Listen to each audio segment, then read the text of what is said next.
Okay, welcome to video number 9. So today, or this time, I want to share with you when and how I prep for weight loss, because I'm telling you, prepping for weight loss success is the key to it.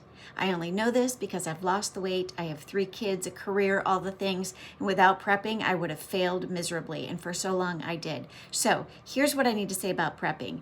I encourage all of my clients to do a sloppy version of prepping. There is no Pinterest perfection prepping here. I do 2 things that I want to share with you today in order to actually be successful with prepping my meals. And here's the first thing I do.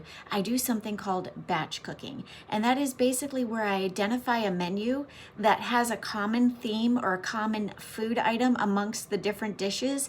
And that's what I make. So if I'm making a menu that calls for ground beef or ground turkey for myself, I try to find something for the family that has the same thing. That way I can just do a lot of batches of, a big batch rather, of common components for the family. So I can make a large thing of the ground meat for myself.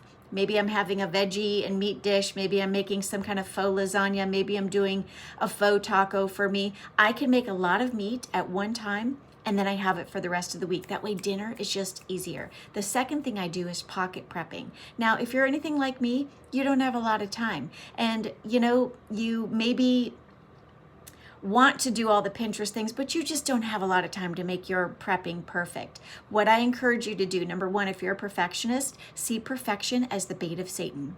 Don't aim for perfection, aim for progress, and start pocket prepping. And what I mean by this is you might not have a lot of time to prep, but you might have little pockets of time to prep little things. For example, if I have 15 minutes, I can chop all the vegetables. Then the next day, if I have 20 minutes, I can cook those vegetables. Or maybe the next day, I can just put the family's pasta in. You get what I'm saying? I encourage you to adopt these tips today.